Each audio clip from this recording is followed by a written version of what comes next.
Hi, everyone. I'm David Faber. I'm the recently elected mayor of Port Townsend. I know quite a few of you on here. I used to be a member of the board of the chamber years ago, so it's a pleasure to be back here again.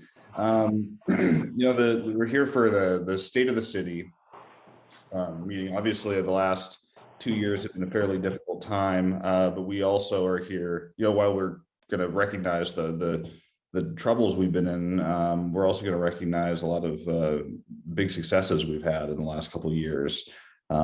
Things like finishing up our contract with the mill for our water system, to getting the PDA stabilized, to starting a process of rebuilding our roads at long last, which we hear a lot of complaints about the state of the city infrastructure. And we'll also again be talking about the challenges that directly and indirectly relating from COVID that have impacted the city. Now, I'm not going to take much time at the top of this because, unlike as a mayor like Seattle or something like that, I am more of I'm like the Speaker of the House, more like that's more my role as the head of the city council. We're similarly to the way that the State of the Union, the Speaker of the House invites in the president to speak to both chambers of Congress. It's a little different. This is the city manager coming to speak to the Chamber of Commerce. I will stick around and kind of pop in through the presentation of our city manager, as well as hang out to help answer questions at the tail end. But I'd like to turn over the presentation predominantly to John Mauro, our city manager, who's been doing a fantastic job the last couple of years since he joined us right in the midst of a few crises. He's really hit the ground running, as I'm sure you're all aware. Yeah, John has prepared a slideshow for us here, including a lot of touch points on what's been going on the last couple of years, or the last year specifically. So take it on, John. Thank you, Mayor Faber. Hey, everybody, good morning. And wow, what a pleasure to see so many familiar faces and a few new folks. So it's great to see friends, and look forward to meeting those I haven't met yet.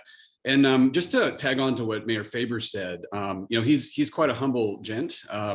He's one of the longest serving city council members now, and I think he's also got a job, and he's got a life and all sorts of other stuff that he does outside of the mayor role. But speaking of hitting the ground running, I mean, he was deputy mayor the last term, and we spent a lot of time together during the COVID transition, trying to steward the city forward. And I feel like forging a partnership that had less of a concern about the executive boundaries and the legislative boundaries. We needed to work really close together, and David is that kind of collaborator. So it's a real thrill to be able to work for him and his 6 colleagues on council.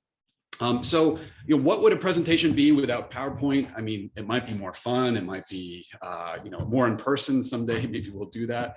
But just because some people are visual learners, I do want to share my screen. Maybe I can get a thumbs up because I can't see you and that at the same time. Okay, great. Great. And I wanted to go through just a few slides to help us ground ourselves in, what is the state of the city? And probably, I don't know, probably 30 or 40 opinions of that just in this call alone.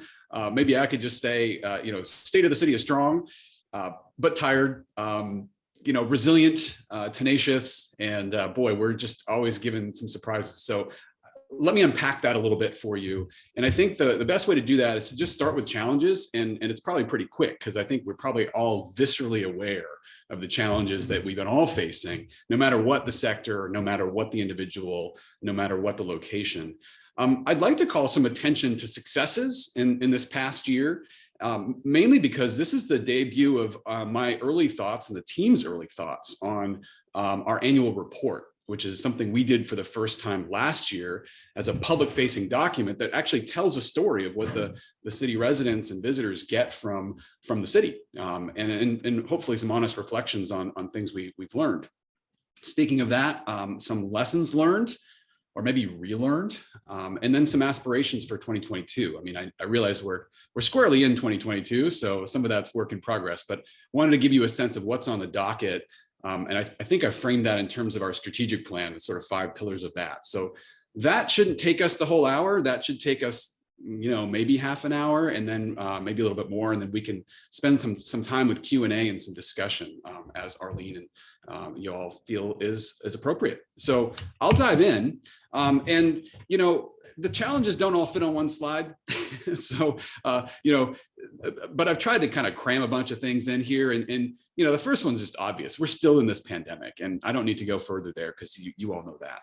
And I think probably almost all of them are self-explanatory. We've got a significant crisis around housing affordability, availability, even thinking about the pipeline moving forward. Those two things are related. A lot of people are moving to our community to escape other places, which is great. I could be counted as one of those, I guess. I mean, I kind of came to Port Townsend, not running away from anything, but to some degree, we're all, arrivals at some time in history. And there's not enough space for everybody who contributes to this community. And it's not affordable for everybody. We've got significant staffing challenges. There's an article, at least in the PDN, I believe today, that helps describe some of that challenge, but also some of the success. Industry-wide, I'm sure if you're running or working for a local business, this is a really historic time for career changes, for early retirements. It's hard to attract talent. It's hard to retain talent. We're kind of at the end of a peninsula, on the end of another peninsula, so it's a little hard to get here. So that's challenging for us as a city as well. Prices, don't need to go too further there. Wages, materials, contracts. There's just a lot of challenge there. That also impacts the supply chain. We can get things, we can get bids. Infrastructure. I think that's more historic because we have quite a spread out little city with 85 miles of roads and a lot of pipes, and it's really hard for us to support all that infrastructure, and some of that's quite old. Mayor Faber referred to the mill water line. We get our potable water from 29 miles away, and that pipeline in some places is almost 100 years old, and that's a challenge I'll speak a little bit more about in a bit. And then, last summer, if you can imagine how it actually gets warm here once in a while, it got really warm, warmer than the last 10,000 years. And that's a little bit of a wake up call on existential challenges with climate change, inequality. And then, I think ending with mental health. I mean, I know this is not a comprehensive list, but I think it's hard to imagine that anybody has, been part of the world the last 2 years and not had an impact on mental health from these challenges and the pandemic itself. So I want to recognize that, to some degree, we're all struggling. This is so much more fun to do in person, and I'm talking to a screen in a closed door room, and it just doesn't feel right. So I realize that has an effect on people. That said, I do want to pivot to some successes. And so, maybe the take home there is, given all that, we have all worked through those challenges to be successful, and the city's no different. And in a large degree, we're grateful for you for the work you do because it's helped us be successful. So a few pictures, and then I'll go into more detail. Mayor Faber mentioned this. It was a pretty historic win for us. The agreement with the Port Townsend Paper Corporation hadn't been really cracked or changed since 1956, at least substantively. And that changed pretty radically this past year. And council approved an agreement and a partnership approach with a mill for funding that water line and the capital improvements necessary that are in the multi-million-dollar need. And we're doing that with a shared approach where city ratepayers, will shoulder some of that bill as a per use percentage, which is about 10%. It's about $400,000 a year for all of us to collectively share to invest in that water line. And the mill is putting down $4.5 million a year because they use about 90% of the water by volume. And so it's a pretty big win for the city to not go into further debt and to pay for a major capital improvement to the water line in a partnership with a Port Townsend paper company. So I would say, you might have different opinions about the mill or the benefits they provided or possibly the disbenefits, but the team has done an exceptional job, particularly Steve King, Heidi Greenwood, Nora Mitchell, to really push this forward.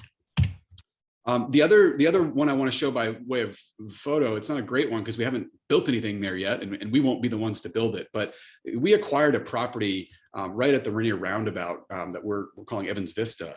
And that's a result of quite a lot of due diligence to figure out, should we purchase the property, what's available.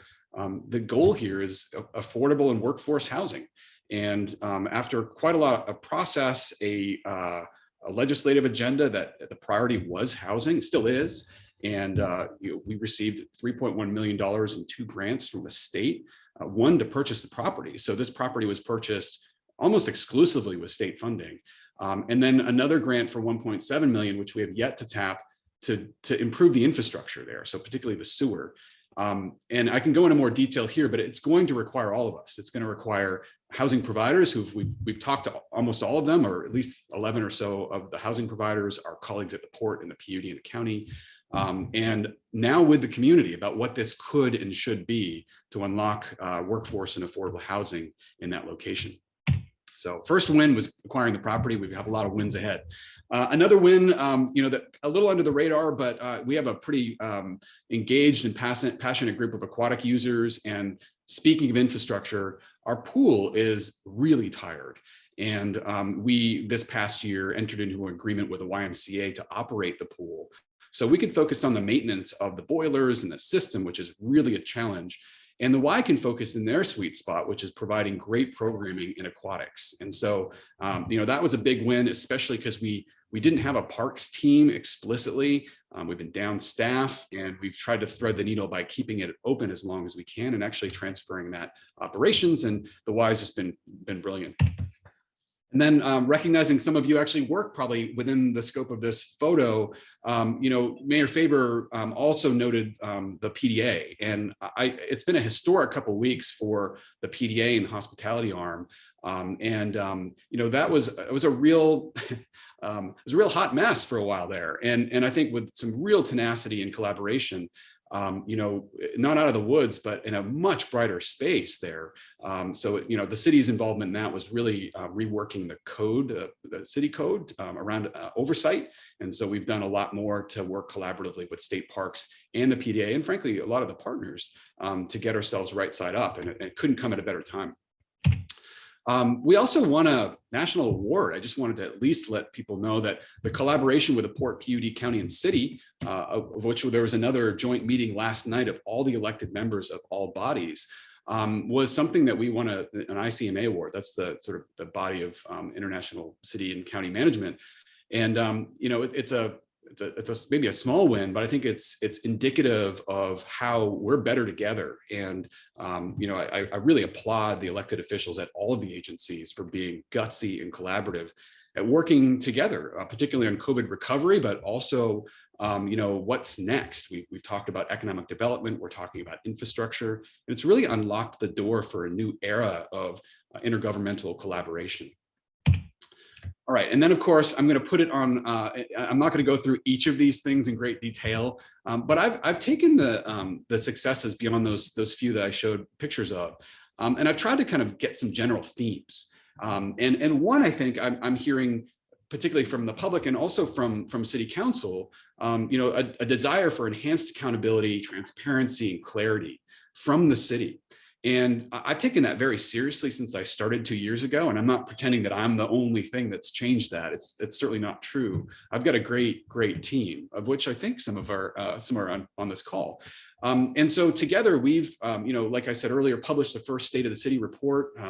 We've revised a huge number of local agreements. I mentioned the mill one, but all the housing with the county, the YMCA I mentioned, EDC Team Jefferson, which was a focus at last night's ICG meeting.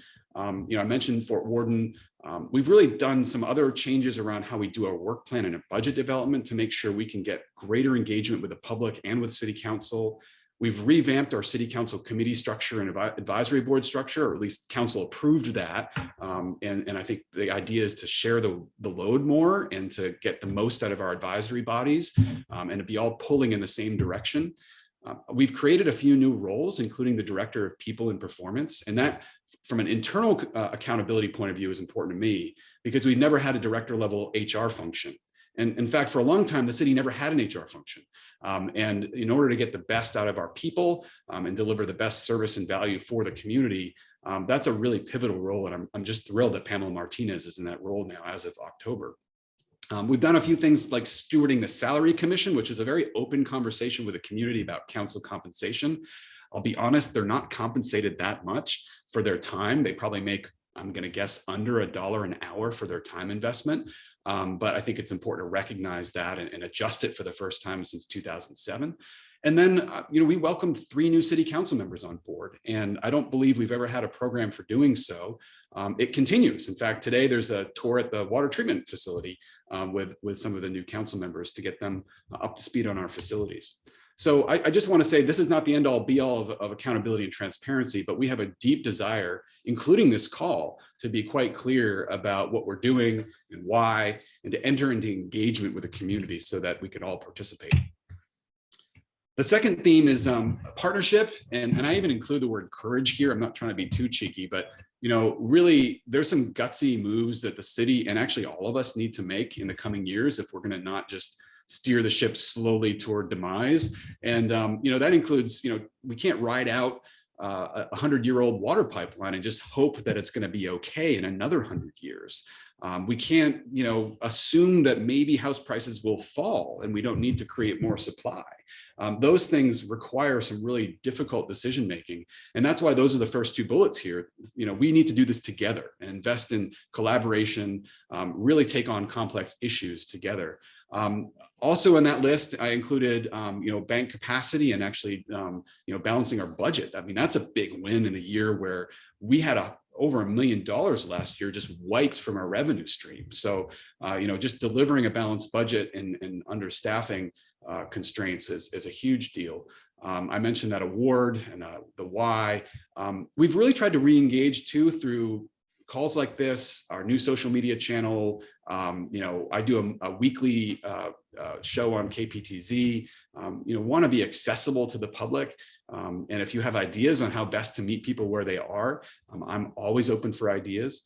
And then, the Sims Gateway project too. I mean, that's another challenge for all of us, but we're courageously jumping in, saying getting the right outcomes for the community on a number of fronts requires working together in a deep public process, which is, we'll visit that at council on Tuesday night, actually, a technical stakeholder advisory group being appointed. We kind of courageously steer toward how do we do this together and get through difficult decision making together so that, in 50 or 100 years, we're all proud of the result. The third theme is service and agility. And this is, there's a kind of an unspoken, behind the curtain, this is what happens to run a city. And it's like an ecosystem. There's so many moving parts. There's so many dependencies. And it's really challenging for us to understand all the details of each, especially if you're not directly involved yourself. So we're trying to be more transparent about how the city works. And what I've done is I've thrown a few slides together about just some of the basics. We've had almost 1,000 permits, for instance, this past year. That's amazing. And we haven't increased staffing. That's under the same staffing constraints. We permitted 7th Haven, Olicap's affordable housing project, 43 units, really excited about that. We permitted Pat's Place, a temporary encampment on 10th and Hancock. Permitted Trail Crest, although that started, about a decade ago. The Admiralty Building right along the waterfront and the renovation there. I mean, that's just a few examples of complicated and time-consuming permitting processes that we help steward through, let alone all of you, including myself, who have gone through individual residential permitting processes. I mean, there's a ton of those that add up to almost 1,000. So that alone is just background service that we deliver, the team delivers year on year. Same thing with, some changes with a front counter. We're trying to always move into better public face service, even though we're in a pandemic. When that ends, although you can come to City Hall now, there's plexiglass, that'll go away. But you can walk into City Hall and be greeted by people who are wanting to help you instead of wondering which door to open. I already mentioned the annual report and budget, so I'll just keep skipping through here. It's probably not a great, I'm just sort of sizing up this long list, and I think I'll just kind of let the list live there and just say everything from the story walk at Katai, to a lot of work the library's been to be front facing. I'm sure you'll hear more about that from Melody Weaver soon. Some of the hiring, with the public works space, new open space and public space like Adam Street Parklet. I think I saw Mari Mullen on here, a great partnership with PT Main Street, replacing the skate park railing, the Discovery Road walking and cycling infrastructure. I was just on the radio yesterday with Laura Parsons, our city engineer, talking about that very thing. It's a big project that's going to be constructed this year. We're just about at 90% design. And I tried to make it clear on the radio, that's a $5 million project. Almost exclusively, with a slight city match, is state and federal funding. And so, real hats off to the team being gritty and opportunistic at finding funding so we can afford things like that without shouldering the entire burden as a local community.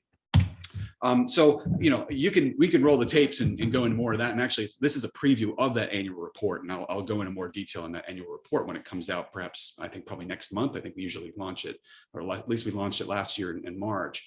But I also wanted to share some lessons learned. And, this is kind of a little bit like lessons relearned, or, maybe exclamation marks put on the lesson. And there's clearly more than this, but I grouped it into 4 basic themes. And I think they also tell a little bit of the story of how the city works. One, I'll just say is making time for strategy, and whatever you think strategy is, we don't need to define it, but just more than the short-term reactive moves that we all need to make in our businesses or the city. Instead of just reacting to stuff, we actually need to look down, several years or at least several weeks ahead, to be able to know that we're going in the right direction. So I think this year and last, frankly, and the one I started, have been a real challenge for how to actually think strategically into the future, the next 100 years, while reacting to the current drivers right now. And the pandemic is the greatest teacher in that lesson. You need to do both, I think, is a short answer. The second one is just knowing what your very top priorities are. Sometimes those change. And I guess the example I'd use is, we were plugging along on a number of fronts, and we had staff resignations or changes in assignment. And we're getting down toward the end of the year, and the mill agreement was one of those things that we were like, gosh, we're going to need to focus on this and actually drop things from the plate if we're going to get this over the line. And so it required a sacrifice on a number of fronts, to pause, slow down, or even stop some things. But actually, we refocused that energy to make sure that agreement, which again is pretty historic, was the priority. And we got that done at the end of the year, when it was going to lapse. So knowing those priorities and being able to shift without always shifting every day is really important. I think for me too, especially as I get to know the team, we are our people. And what I want to be clear to the public and also to collaborators and businesses and you is that, we're a small enough community where you can know the people. That's partly why I'm here. And I really love it, is that you can develop individual relationships no matter where you are in this community. And the same thing with the city as an organization. We are represented by people who, many of which live in this community. And for us to make this city function, successful, this endeavor, we need to make sure that we care for our people, that we listen to them, that we invest in them, and that we work with them collectively for success. And I knew that far before this as a manager in other fronts, and I think all of you know that if you've ever been a supervisor or manage a team. But this year it's been absolutely true because of the pressures that, and if we're not investing in our people, we're going to fall apart. And then the fourth one is really, I don't know how to say this, I'm trying to say it diplomatically. There's kind of a role for everybody. And I think there's a flip side of that where sometimes people are in the wrong role. But I think, the positive side of that is if you can find the right place to plug people's strengths in, whether it be individuals, organizations, or, even communities, then we can all win. And I think that kind of matchmaking is really challenging sometimes. I myself probably think I'm good at some things that I'm not good at, and I might be unaware of some strengths that I have that I do. So I think just helping work with people and those individual relationships to shift people, groups, organizations into the right role of strength is how we're going to work better together as a community. I'll talk a little bit about aspirations, and then hopefully I'll stop talking at you and we could take some questions. I'm a fond of alliteration, and so I've actually organized not just the the work plan, but also the budget around what I was calling the 5 Ps. And this is really in front of you, partnerships, participation, proactive sustainability. I know that's a stretch, performance, and priority projects. And you can actually go to a city council workshop that we had just this week, actually. The link is there on the slide. And the agenda materials are there for your viewing to see how we've grouped our large work plan, our big picture work plan, into those 5 general areas. And one of the reasons why I wanted to do so is I wanted to reflect that it's more than just what is the library doing, what is public works doing, what is, by department. Departments have clear individual roles and focus areas, but I am so blessed to have departments that work well together and leaders of those departments who are deeply collaborative. And it's given us a chance to break down those silos and think, well, what can we do that's greater than the sum of the parts? And so that's why our work plan and our 2022 budget is reflected that way. I'll also take the strategic plan lens on this and say, we have 5 pillars of our strategic plan, and housing, infrastructure, city as an organization, economic development, and quality of life. And I'm glad I still remember those 5. And I want to frame our aspirations for this year and beyond in those areas of the strategic plan, because I think that's a way that they resonate in a way that we think as a city. And then I think I'll promise I'll be done and we can talk. Housing, I've already mentioned that Evans Vista as a win, but it's also a big challenge this year, is how are we going to envision what that looks like, build partnerships, and really engage our community on what that could be as a community asset. I am really excited about this. Mayor Faber and I have spoken to Senator Murray's team, Senator Cantwell's team, Representative Kilmer's team. We've talked to Representative Theringer, met Representative Chapman. I mean, we've really I've been really appreciative of Mayor Faber making the time to really hustle for the city with the state and the feds, because we continue to need some support there. And even though we have $3 million to proceed, making that a success is going to require more funding, and I can get into that in questions if you want to know about the sewer system and how that needs to be bolstered. But a lot of community visioning to actually, we're not swinging the hammer. That's not the city's job. We're getting it ready for and reducing the overall cost burden of affordable and workforce housing in that space. The second one is, we've got some code changes to make. Part of that, we've got a great planning team and development services team. They're already looking at some of this and scheduling it for the rest of the year, is looking at parking for ADUs, the temporary encampment at Pat's Place. That's 180 days. And what next? And we're only allowed 1 in our code. And there might be some changes that we need to consider there, because from what I see, and when I was standing, with Mayor Faber at that fantastic celebration that was the opening of Pat's Place, it was clear that it's something that's currently working, and we want to make sure that we continue its success. Something that's come to us too from the public and from others is pre-approved ADUs. We were the first municipality in the state to allow ADUs in single family zones. There's a bill going through the legislature. I think it's HB 1660 right now, that will actually make that true for all cities. We were the forerunner there, but it doesn't mean we can't make improvements and think about ways of making it easier for people to increase sensible density in the urban area. Cherry Street, I've been, haven't said a lot about Cherry Street, but we have been working hard to find a solution. And real hats off to Bayside, who have been working extremely hard. We now have that project back as a city. We own that property and building now, but the intent and the council direction was to give that, or to allow Bayside to purchase it for $1 or so to provide affordable housing. And they've made some progress, and we look forward to bringing that to city council and to the public soon. There's also new collaborations around housing with the county. We revamped our interlocal agreement, and we had our first housing fund board meeting just last week about how to allocate our collective funding for important affordable emergency and other housing projects. And so that's a really great step forward in our partnership with the county. There's 2 county commissioners and 2 city council members who sit on that board, and I'm really excited about it. And then finally, this is just an example. These aren't the whole list of everything we're doing for housing this year, but we continue to waive and defer fees at quite a considerable amount. This is something we've done year on year for the last decade, and it's hundreds of thousands of dollars in fees. in the city's commitment to reduce the cost of building affordable housing. And that's something I intend to continue to do. I will now give you the second pillar of the strategic plan, the infrastructure, and what we've got planned for this year. The city is also, besides people, is infrastructure. We are the streets and the roads and the sewers and the libraries and the public spaces and the trails. And I mean, it's really it's integral to what we all depend on as residents or visitors.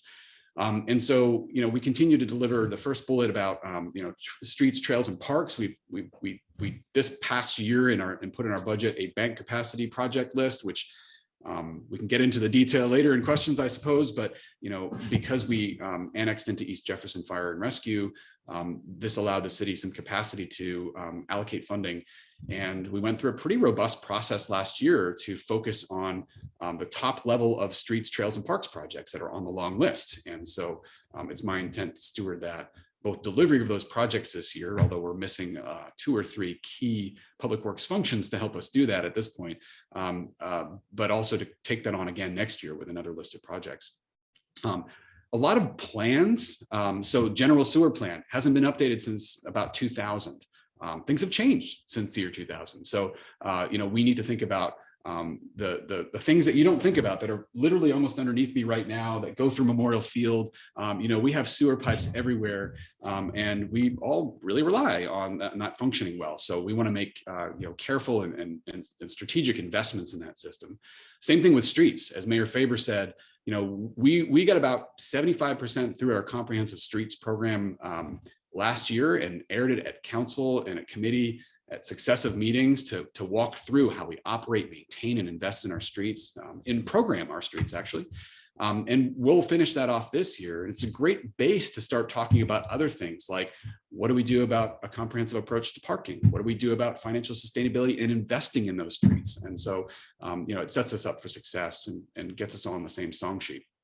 Same thing with facilities. I'm really excited to welcome a new facilities and parks manager into the team later this month, to start thinking about city facilities and how we sensibly, operate and maintain our city facilities. I mentioned Discovery Road. That's a big piece this year, $5 million project. We've got another slew of other big projects like Gain Street Pump Station, roundabouts on SR 20. We've got a grant to do asset mapping for climate resilience. That's actually a call I'm supposed to be presenting on right now, but luckily I have a good team, so they're presenting on that right now. And then, the water agreement. We've got to install meters so we can measure water and start investing that capital in our water line. A couple more left. Economic development might be particularly of interest to this group. Infrastructure is one of the answers for how the city plays a role in economic development. So delivering that infrastructure and infrastructure renewals is critical. We've worked and enjoyed a great relationship with the chamber and also the Lodging Tax Advisory Committee to market Port Townsend. Some of it probably, we market ourselves really nicely, but it's been great to work in partnership with the chamber and LTAC to do that.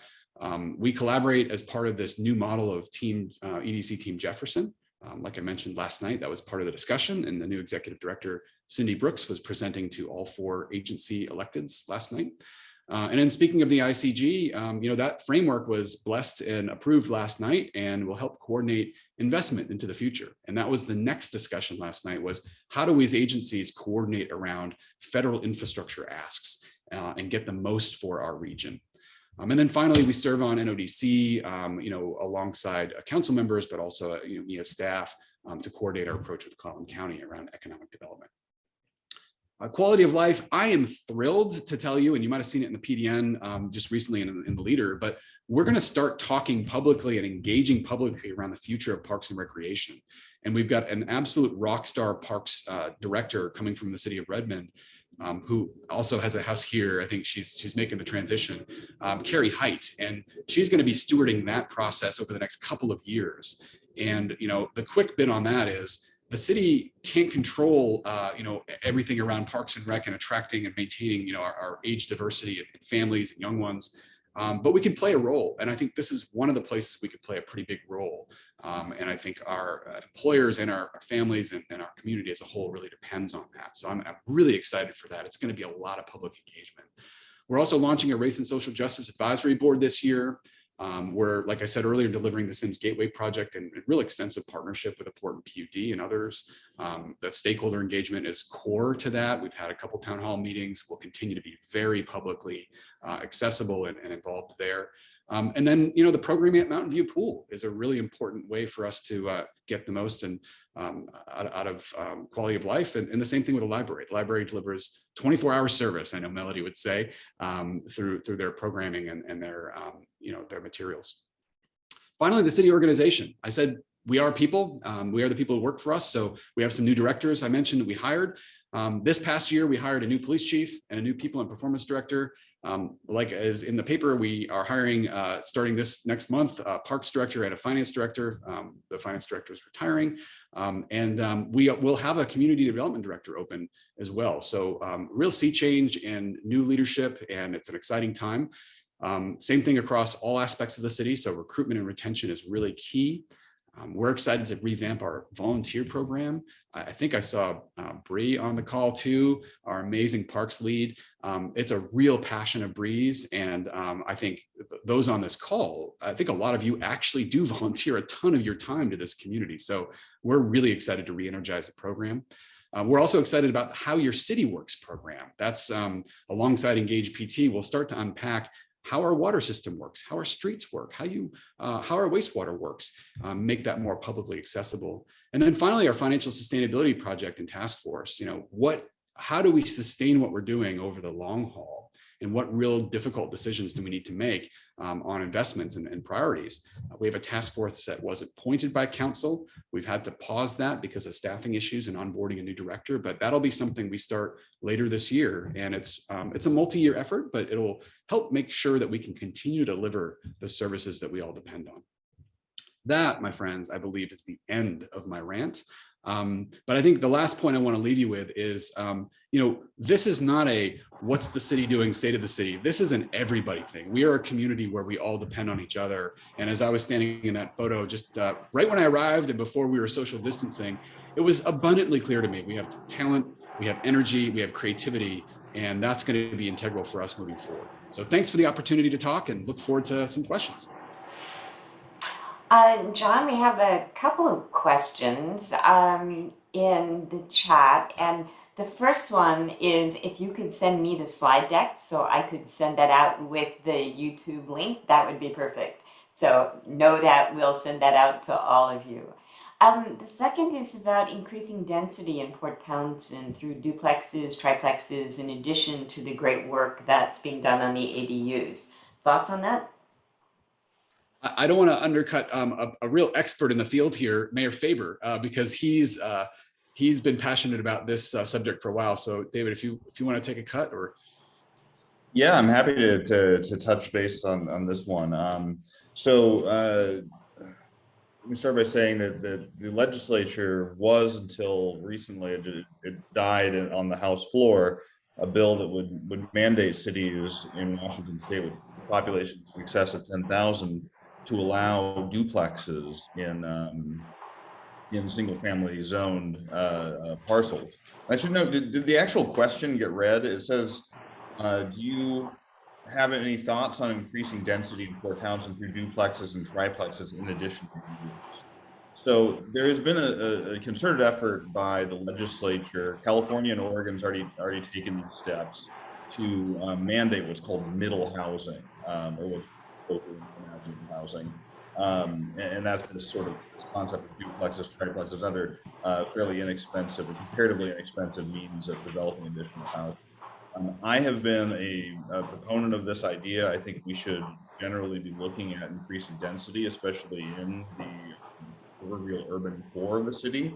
We want to have a walkable community that decreases greenhouse gas emissions and improves general safety and health of our community, and make sure people can live near where they work and recreate and so forth. We need to make sure that people can live more densely in those areas. So I'm in favor of taking those steps independent of the bill failing in the legislature. I've been talking with John a bit about this behind the scenes in terms of how we don't overload our planning team, but also make sure that we start dealing with the serious housing need. And the way we do it is a broad-based approach from Evans Vista to making it possible for individual people to build more units in our community. Yeah, in favor of it myself. Okay. No, that's a great answer. I'm on board, and I will be taking direction from council. And I know the team's been thinking deeply about this. And I guess I'll just only add that, literally I was just polishing up the next planning director job description so we can get that out and get the right person. This is the kind of thing, I'm not trying to shirk my own responsibility or councils or the mayors for really leading on this, but having a competent and real, visionary planning director to get, because the staff know their stuff. The staff's been around for a long time, a lot of them. And for us to be all on the same song sheet and how to do that well, because, just like there are opportunities for us to make sure people have a chance to live here so they can work for your organization or mine. We also don't want to look like, you can imagine the when that's not done well. And what's to lose here in Port Townsend and our unique character and quality of life. And so I firmly believe that you can do both. And I want a new planning director who can help steward that so that density isn't a scary thing. It is more foot traffic to local businesses. It's more vitality at our events. It's, the same kind of, robust quality of life we all enjoy without some of the, negative associations. So, that's probably one of the most critical things for the city and our community to be thinking about in the next couple of years. John, David, there's a question from Tim, who is supporting several projects, including T-Mobile's commuter transportation program, and he's interested in the impact and investment into transit infrastructure. This might be more my lane because Jefferson Transit's independent of the city. I'm the current chair of Jefferson Transit as well.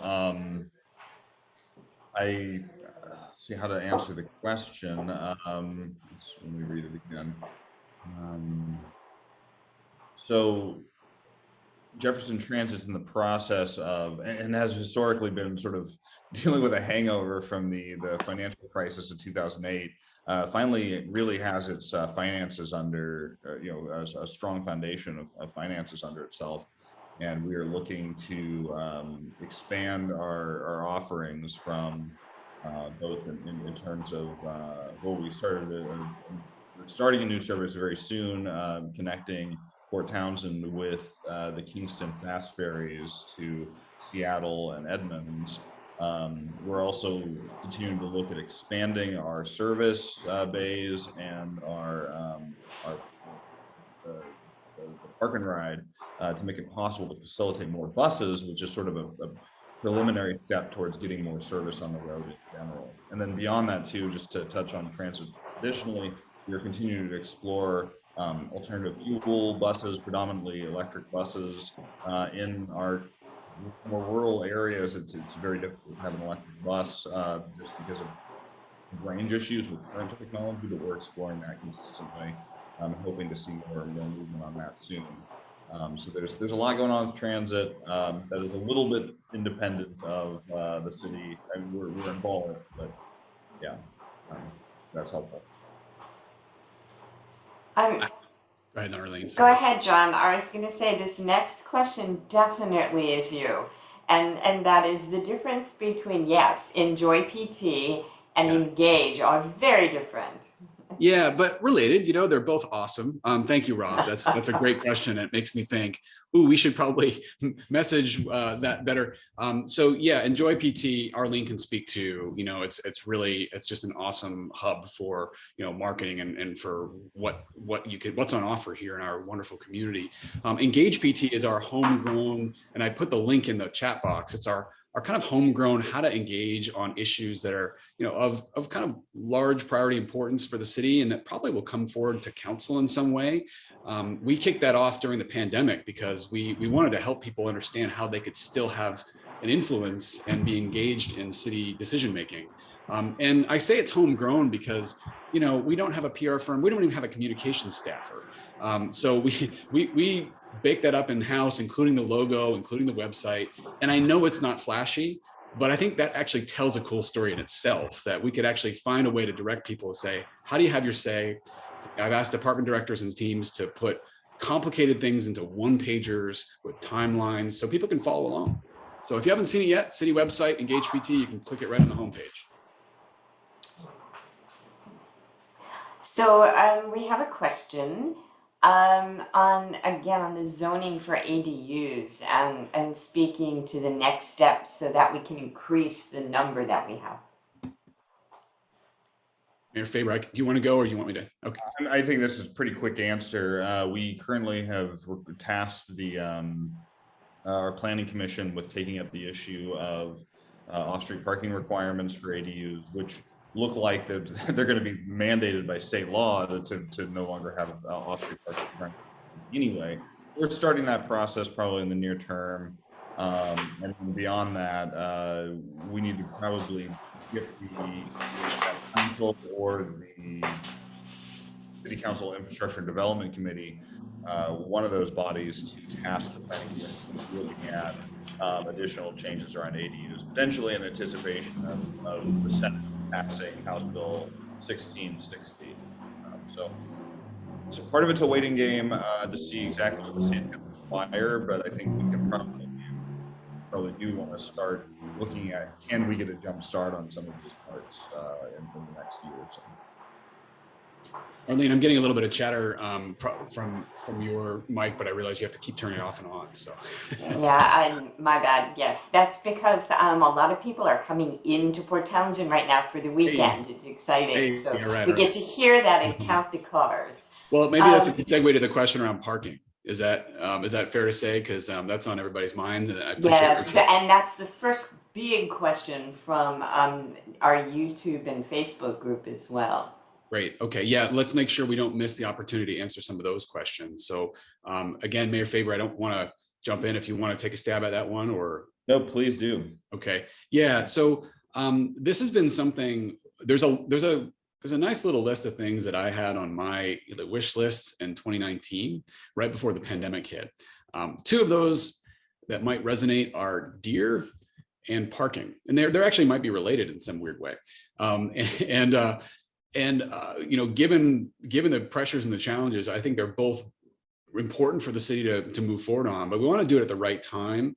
And when we have the right resources to do so. So, I recognize that parking, there's multiple different feelings about what that current existence is. We can move forward now and actually do it poorly, or we can wait a little bit and get it right. And I think the Comprehensive Streets program is one of those baseline, like, let's get on the same song sheet with the data and with our understanding before we go into policy making, because I've worked on parking policy in the cities of Seattle and the city of Auckland quite directly. And, there's very few things that are as controversial and heated. So we don't want to walk into a conversation that is important to change. I'll say, yeah, we should take a holistic approach to how we manage parking. I'm not a huge fan of building new parking lots or facilities. I think management is the core word here, but it needs to be sensible, integrated, and there needs to be deep engagement with the business community, with residents, with employers in order to really get ourselves to where we need to get to. So it is not lost on me. This is a critical issue. We had it in the work plan proposed this year if it was budgeted, but we couldn't find the budget to actually get it done right. So I encourage you to, politely stay at our heels on this one. It's my intent to look at this really squarely in 2023 and make sure, we do something holistic and demonstrably impactful. I think well said. And Arlene, you're muted. Arlene, do you want me to go down the list? I see other questions. Diane has a great question about the permit for Pat's Place. Maybe there are a few more questions. Thank you, John. Yeah, sure. So thanks, Diane. Always good to engage with you, and really glad the press is here today. Pat's Place, just my quick summary on this one, and I think our building official might actually be on the call too. So there's really great staff capacity here to think through the details. But the basic upshot is, in 2016, the city worked through, I believe Judy Serber really worked hard on this, a temporary encampment code. And so that had not been touched until this process where the community build in Pat's Place and Bayside Bay, they actually went through the process of using that code to get Pat's Place permitted. And so the team's been working, I mean, there are half a dozen people in the team of the city who have been working really hard to make this happen over the past, several months. And of course, the community that's come together to do the project, which is just astounding. So, there are three issues I know of that probably need a look. One issue is that the code only allows for 180 days of occupancy of a temporary encampment. And the code was done in 2016 where no one was talking about wooden tent shelters. They were talking about canvas shelters. And so I think there was a rationale there in 2016 that might not exist now. If you've not seen those tiny shelters, I mean, they're really, I mean, they're not to code, they're emergency shelter, but they're very, very well built. They're not like a tent. So I think looking at, is 180 days enough time to transition people, to more permanent housing solutions is a question we need to resolve. The other is that the code allows for just one site in the city. And so even at capacity, I believe that'll be 40 people. The county has a different capacity, I think 50 people per site. So we need to kind of pair that with the county, I would suggest. And see, should there be another allowance for another Pat's Place type arrangement inside the city limits? Currently, if somebody applied for that permit, we would have to deny that because it's in our code. And then, gosh, I'm trying to remember the third piece. There was the time, there was the number, and the capacity. I said 40. That might require another look. So I'm sure there's more details there, but we're working closely. I know Dave Nakagawa and team are working closely with the county on this to make sure we pair it up nicely. And it will be on our work plan because right around August, that'll be when the 180 days are up. We can do a 60-day extension, but we need to get to this before we're at crisis mode. Hopefully that was probably too much of an answer, but there you go, Diane. So let's go to a couple of questions from Facebook. Let's go to a really short answer question, which is about the streeteries. And are they going to stay for the tourist season, for the summer? Are they going to be permanent? If they're longer term, what design restrictions might there be or structural restrictions? It seems like they're all really different. And should they be or should they be the same? A lot to unpack. Well, I'm happy to jump in here. Yeah, the streeteries, if anyone's not familiar, is the kind of structured outdoor areas in parking spaces in front of some of the local restaurants, which was a project that was intended to facilitate businesses being able to stay open during the COVID pandemic. And we've extended that a few times. We are now at a position where it's looking like the COVID restrictions are probably coming to not a complete end, a tapering off in the next couple months. And I'm guessing we'll need to pick that up and look at what it is exactly that we want to do with that policy level. So there's a lot of, it's potentially a thorny issue because there's a lot of competing interests involved in this. Some people love them, some people hate them, but we will be taking a look at that and all of those issues that were presented in the question. I think my internet just went down for a second. We'll be taking a look at that soon. Yeah, I think they were extended. So, I mean, as Mayor Faber is saying, that this has been something we've revisited and tried to adapt to the pandemic. And, I think a more comprehensive, non-emergency related approach would allow them.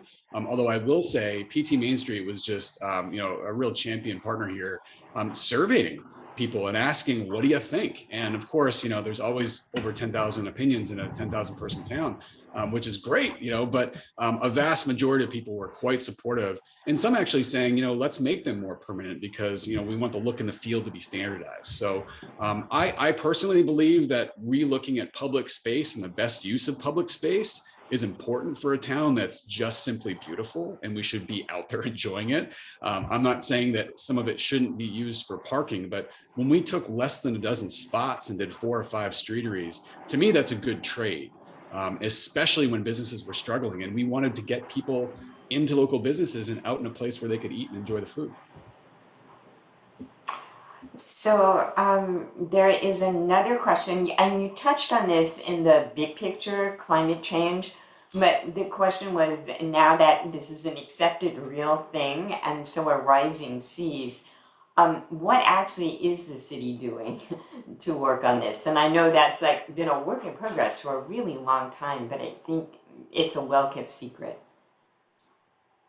Mayor Faber, you want me to take a stab at that one? Sure. Yeah, I think this just to kind of start though, there's kind of two components. There's like the resiliency piece versus the trying to forestall climate change or in whatever way we can. I think one of those pieces is easier for us to work on than the other. Yeah, John, go for it. Yeah, no, I think that's a really good setup there. I wouldn't say, I think easier is right, but not easy. We enjoy a pretty, you're exactly right. It is, easier. This is an area that I'm pretty passionate about and did a lot of work over in the last couple of decades. And I guess, again, one of those things where I thought, great, this is going to be an awesome opportunity in Port Townsend to really try to put some of that to work and actually understand what's already happened. And I was delighted to see we have a interagency climate action committee that right now the chair, Cindy Jane, is actually on the other call that I'm supposed to be presenting on, and really working through with partners how we take the next few steps. But we have a great inventory. We have an approach that has we have a plan for mitigating climate impacts and reducing particularly transportation emissions, because that's our major source. On the resilient side, we have there's been work done on an adaptation dashboard and thinking through some of this stuff. But I think the nuts and the bolts, bringing it to right now, and I don't want to glance over the history because there's a lot of history way before I got here of progress and care of this issue. All you have to do is look at a map of Port Townsend and say, what do we need to be thinking about now with sea level rise and with storm surge and frequency? Or all you need to do is, rock up to the waterfront during a king tide and see what happens. So it's a little bit of a predictor of the future. So for us right now, on the other call I'll jump to in 20 minutes, we're talking through with NODC on a grant that we received to look at asset vulnerability and to map city assets, our pump stations, our city streets, what's going to be first in the way. And what do we need to start thinking about? And it's my hope. It's a small grant. It's not going to be an extensive project, but hopefully it'll be a jump start to a larger conversation about how we all work together to say what are we going to do around our climate vulnerabilities, at least physical ones. There's a whole raft of other ones: human health, demographic change, species changes and impacts to our native flora and fauna. There's so many pieces to this that are complicated, but we want to get our hands on something tangible that we could actually start working into our budgets and our planning for city assets.